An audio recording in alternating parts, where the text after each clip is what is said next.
Мен қаланың қызы едім. Үйдің жалғыз еркесімін. Әкем де анам да қатал болды. Аяғымды абайлап бас қызым. Қаланың қызы ауылға барса сөзде сында көп болады деді. Етегіңе ие бол, елге күлкі болма деп қайта-қайта ескертіп отыратын. Солай тәрбиеленіп өстім. Күнге күймеген аппақ денем, ұзын шашым, мың бұралған белім бәрі көзге түсетін. Өзімді сұлумын деп айтпасам да, елдің назары маған ауатынын сезетінмін. Университетті бітірген соң тағдыр мені ауылға алып келді. Жігітім ауылдың тумасы. Сөзіне сеніп, жүрегіме үміт байлап тұрмысқа шықтым. Сол сәтте мен ештеңеден қауіптенген жоқпын, тек бақытты болам деп ойладым. Ауылға түскен алғашқы күн, даладағы самал шаң, мал иісі бәрі маған жат еді. Бірақ ауылдың қарапайым тіршілігі жүрегіме бір жылылық сыйлағандай болды. Сол сәттен бастап мені бір жанар мазалай бастады. Күйеуімнің інісі, ол менен 1-2 жас кіші екен. Үйге алғаш кіргенімде көзіме тура қараған сол еді.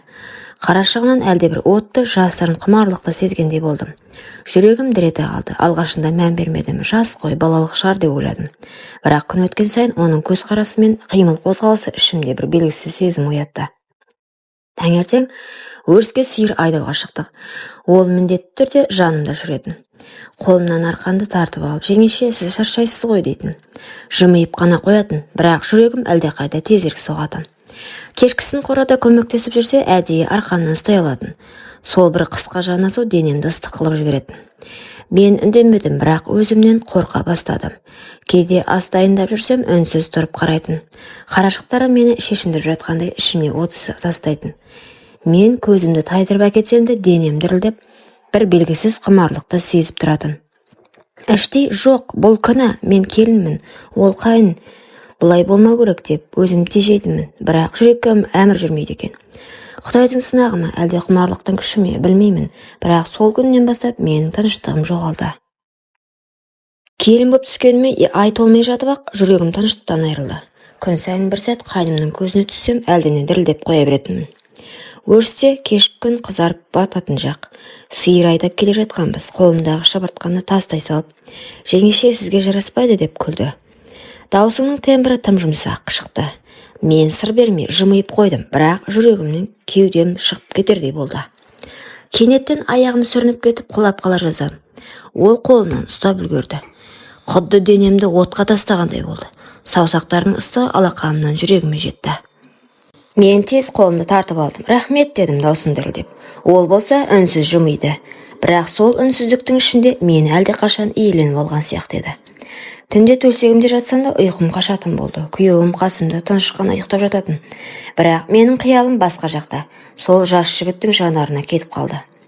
Өзімді іштей жек көрдім. Құдайым, неге бұлай? Бұл күнә ғой деп жас төктім талай рет. Бірақ таң ата қайтадан сол отқа күйіп жүре беретінмін.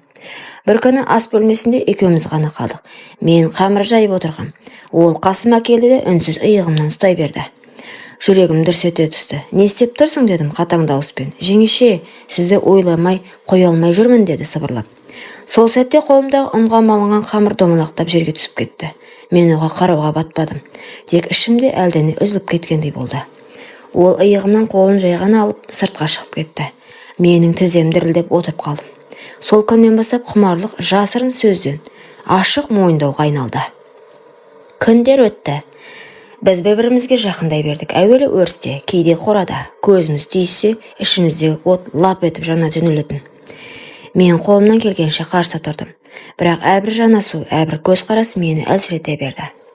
Ақыры бір кеште күйеуім сыртта болған. Мен аулада кір жаюға шыққанмын.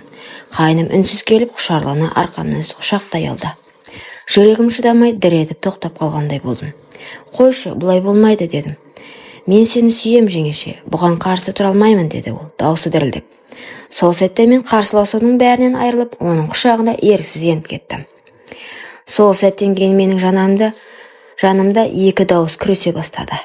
Бірі, жоқ, сен келінсің, бұл күнә, өз-өзіңді тоқтат дейді. Ал екіншісі, жүрекке әмір жүрмейді. Сен де әйелсің, құмарлықтың отына ерік бер, деп сыбырлады. Осылай арпалысып жүрдім. Бірақ қайнымның жанары ыстығы бәрі мені әлсірете берді. Бір күні күйеуім үйде болмады. Үйде мен екеуміз ғана қалдық. Қолымда кір жууға арналған су тұр еді. Еденде отыра қалып кірді ысқылай бастадым. Осы кезде ол есіктен кірді. Жеңеше, көмектесейін бе деді. Жоқ, сен бар дедім. Бірақ ол кетпеді. Жаныма тізерліп отырды. Саусақтары қолыма тиді. Сол сәтте бойымнан бір ыстық толқын жүріп өтті. Қой дедім мен, әлсіз үнмен. Қоймаймын, өйткені мен сізді сүйін үндемедім.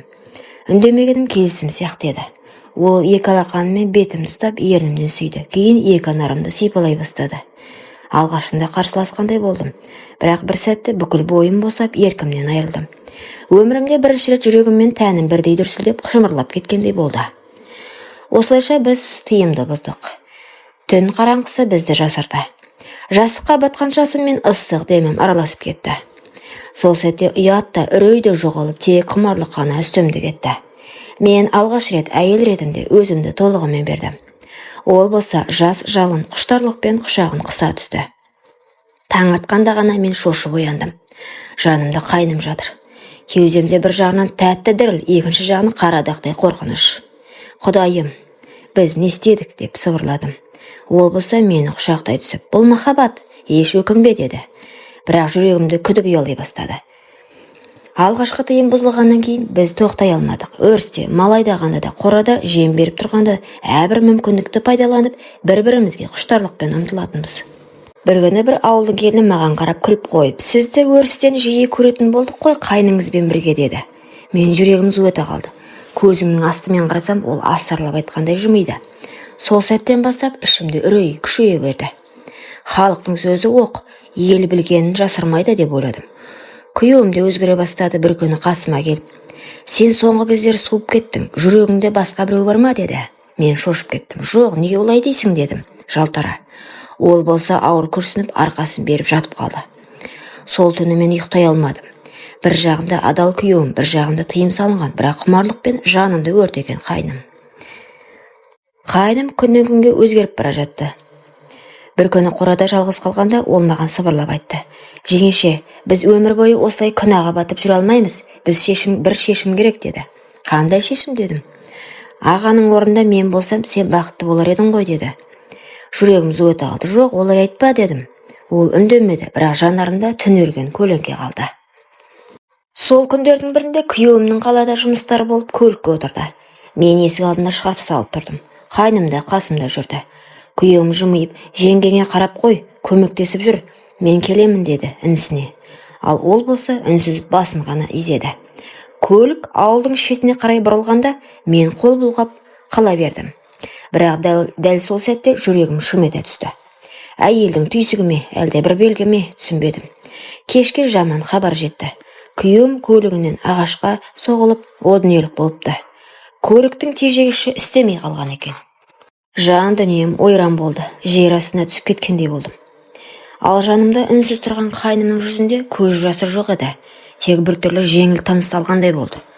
Сол сәт менің жүрегімнен найзағай түйреп өткендей ой пайда болды. Жоқ, бұл кездейсоқ емес, бұған оның қатысы бар ау. Алайда дәлел жоқ, даусымды шығаруға дәрменім жоқ. Күйеуімнің қазасы мені түнекке қамады. Жүрегім өртеніп кетті.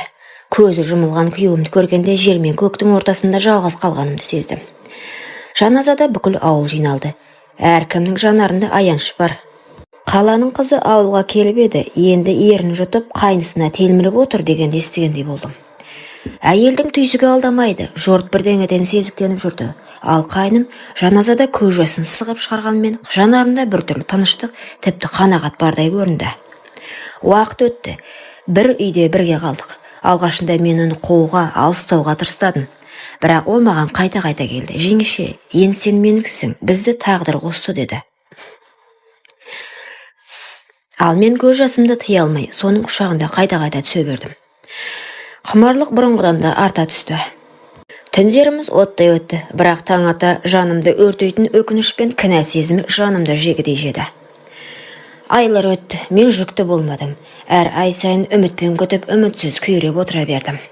Дәрігерге де қаралдым, бәрі дұрыс еді, бірақ сәби болмады. Күнәға толған құмарлық бізді бақыт әкелмеді, керісінше жанымызды тоза қайналдырды. Кейде түнде терезеге қарап отырып, жанымна жылап айтатынмын. Егер мен уақытымда тоқтасам, күйеуім тірі болар еді. Жылдар өтті, біз екеуміз әлі бірге тұрамыз. Бірақ бір үйде шаттық та күлкі де жоқ. Бала сүйе алмадық. Ауыл іші бізге үнемі күдікпен қарады. Бір күні ата-анамды айтты: балам, Алла әділ, қанмен келген бақ береке әкелмейді, қара басқан қуаныш көпке бармайды деді. Сол сөз жанымды тіліп өтті. Менің көз жасым тоқтамады. Ең қиыны түн ортасында оянып кетсем түсіме күйеуім кіретін. Қолына қанды тежегіш ұстап маған тесіле қарайды: сен мені сатып кеттің. Содан кейін мен жан даусымен айқайлап жылайтынмын. Қазір ойлап қарасам, құмарлық ешқашан бақыт әкелмейді екен. Ол тек жүректі өртеп, өмірді тозаққа айналдырады екен. Жастықтың жалына ергендер, бір сәт ойланыңдар. Бақыттың жолы адалдықта ғана.